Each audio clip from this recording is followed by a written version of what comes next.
আসসালামু আলাইকুম। বেলা 2:05। বাংলাদেশ বেতার রংপুর। স্থানীয় খবরে আমন্ত্রণ জানাচ্ছি অনিন্দিতা কুণ্ডু। আজ থেকে শুরু হয়েছে সৌদি আরবের আরাফাত ময়দানে পবিত্র হজের মূল আনুষ্ঠানিকতা। হাজিদের লাব্বায়েক আল্লাহুম্মা লাব্বায়েক ধ্বনিতে মুখরিত সৌদির আরাফাতের ময়দান।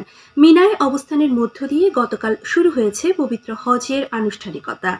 আল্লাহর মেহমানগণ গতকাল মিনায় ফজর থেকে এশা পর্যন্ত 5 ওয়াক্ত নামাজ আদায় করেন। তারা সেখানে রাত্রি যাপন শেষে আজ আরাফাতের ময়দানের উদ্দেশ্যে রওনা হয়েছেন।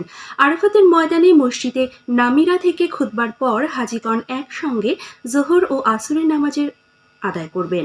সূর্যাস্ত পর্যন্ত মিনায় অবস্থান করবেন তারা। সূর্যাস্তের পর হাজিগণ মুজদালিফার উদ্দেশ্যে রওনা হবেন।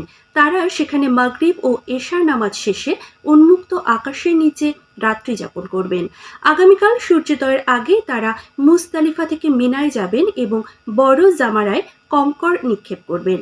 এরপর মহান আল্লাহর সন্তুষ্টি অর্জনের আশায় প্রাণী কোরবানি দেবেন এবং মাথা মুন্ডন কিংবা চুল ছোট করবেন হাজিগণ। জিলহজ মাসের 11 ও 12 তারিখে হজের আনুষ্ঠানিকতা শেষে হাজিগণ মিনা ত্যাগ করবেন। সরকারের 100 দিনে প্রধানমন্ত্রী তারেক রহমানের মন্ত্রিসভায় নেওয়া 60টি গুরুত্বপূর্ণ সিদ্ধান্তের 62% বাস্তবায়িত হয়েছে বলে জানিয়েছেন প্রধানমন্ত্রীর উপদেষ্টা ও প্রধানমন্ত্রীর কার্যালয়ের মুখপাত্র মাহদি আমিন। তেজগাঁওয়ে প্রধানমন্ত্রীর কার্যালয়ের করবি হলে গতকাল সরকারের 100 দিন পূর্তি উপলক্ষে আয়োজিত এক সংবাদ সম্মেলনে তিনি এ তথ্য জানান। মাহদি আমিন বলেন, গুম, খুন, হামলা, মামলা ও দমন পীড়নের দীর্ঘ পথ অতিক্রম করে জনগণের ভোটে নির্বাচিত সরকারের মন্ত্রিসভা 17 ফেব্রুয়ারি থেকে 24 মে পর্যন্ত মোট 10টি ক্যাবিনেট সভা করেছে। এসব সভায় সর্বসম্মতিক্রমে 60টি গুরুত্বপূর্ণ সিদ্ধান্ত গৃহীত হয়। এর মধ্যে 37টি সিদ্ধান্ত অর্থাৎ প্রায় 62% ইতোমধ্যেই বাস্তবায়িত হয়েছে এবং অবশিষ্ট 23টি সিদ্ধান্ত বাস্তবায়ন প্রক্রিয়ায় রয়েছে। তিনি বলেন, সরকার গঠনের পর এত স্বল্প সময়ে মন্ত্রিসভায় গৃহীত সিদ্ধান্ত সমূহের উল্লেখযোগ্য অংশ বাস্তবায়ন করা সরকারের দ্রুততা, কার্যকারিতা ও আন্তরিকতার এক উজ্জ্বল দৃষ্টান্ত। লালমনিরহাট সদর উপজেলার বড়বাড়ি এলাকায় সড়ক উন্নয়ন কাজের ভিত্তিপ্রস্তর স্থাপন করা হয়েছে। দুর্যোগ ব্যবস্থাপনা ও ত্রাণমন্ত্রী অধ্যক্ষ আসাদুল হাবিব দুলু আজ সকালে বড়বাড়ি শিবরাম এলাকার মুক্তিযোদ্ধা আলী মোহাম্মদের বাড়ি থেকে ক্লিনিক পর্যন্ত 500 মিটার দীর্ঘ সড়ক উন্নয়ন কাজের উদ্বোধন করেন। গ্রামীণ অবকাঠামো সংস্কার প্রকল্পের আওতায় দুর্যোগ ব্যবস্থাপনা ও ত্রাণ মন্ত্রণালয়ের তত্ত্বাবধানে 40 লাখ টাকা ব্যয়ে এই প্রকল্পের কাজ বাস্তবায়ন করা হচ্ছে। ঘরের দরজায় কড়া নাড়ছে ঈদ উল আজহা। এ উপলক্ষে গাইবান্ধার 7 উপজেলায় জমে উঠেছে কোরবানির প্রাণের হাট। হাটগুলোতে কোরবানির গরু ছাগল উঠেছে প্রচুর। এ নিয়ে এখন শুনুন আমাদের গাইবান্ধা জেলা সংবাদদাতা আসাদুজ্জামান মামুনের প্রতিবেদন। ঘরের দরজায় কড়া নাড়ছে কোরবানির ঈদ। গাইবান্ধার 7 উপজেলায় জমে উঠেছে কোরবানির পশুর হাট। হাটগুলোতে কোরবানির গরু উঠেছে প্রচুর। তবে প্রতি বছরের মতো ভালো দাম না থাকায় হতাশ সাধারণ বিক্রেতা ও ব্যবসায়ীরা।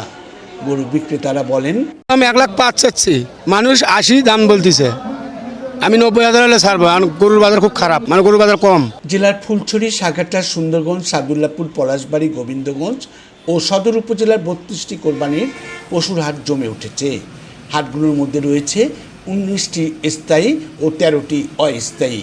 ইতিমধ্যেই এসব কোরবানির পশুর হাটে ব্যাপকভাবে উঠতে শুরু করেছে গরু, মহিষ, ছাগল ও ভেড়া। জেলার সবচেয়ে পশুর বড় হাট হচ্ছে সাগাটার ভরতখালী, সদর উপজেলার মাঠের হাট, দারিয়াপুর, গোবিন্দগঞ্জের নাকাইহাট, ফাঁসিতলা সহ বিভিন্ন হাটে এবার দেশি গরু ছাগলের আনাগোনা বেশি। প্রতি বছরের মতো দেখা যাচ্ছে না ভারতীয় গরু। ক্রেতা সাধারণ বলেন, দেখতেছি আজকের বাজারেতে বাজার বেশি, তাতে সময় আছে তো তার কারণে গরু ছাড়তেছে না।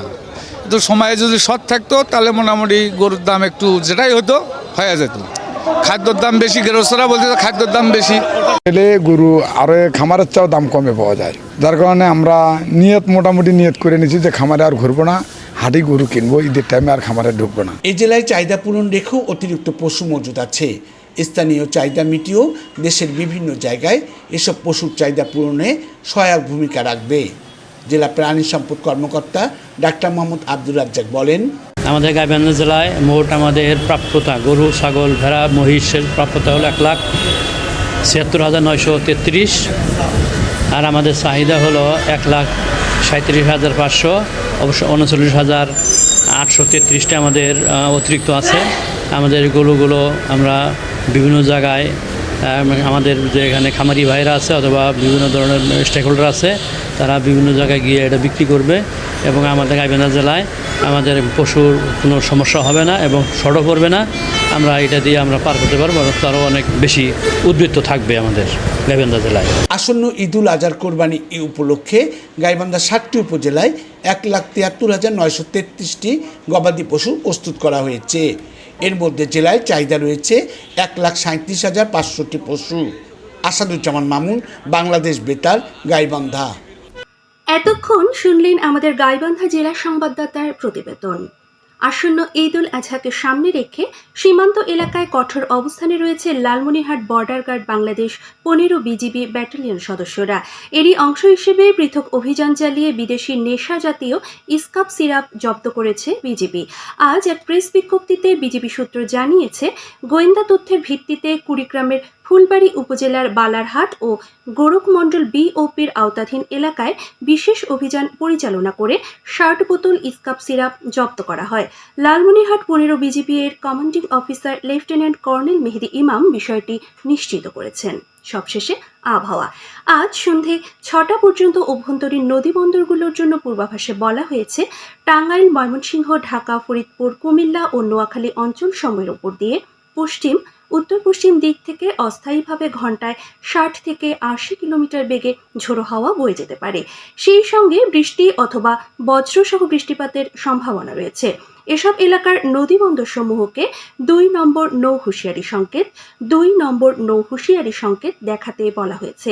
এছাড়া দেশের অন্যত্র একই দিক থেকে অস্থায়ীভাবে ঘন্টায় 45 থেকে 60 কিলোমিটার বেগে দমকা থেকে ঝোড়ো হাওয়া বয়ে যেতে পারে। সেই সঙ্গে বৃষ্টি অথবা বজ্রসহ বৃষ্টিপাতের সম্ভাবনা রয়েছে। এসব এলাকার নদী বন্দর সমূহকে 1 নম্বর সতর্কতা সংকেত দেখাতে বলা হয়েছে। খবর শেষ হলো। আমাদের পরবর্তী স্থানীয় খবর প্রচারিত হবে সন্ধে 7টায়।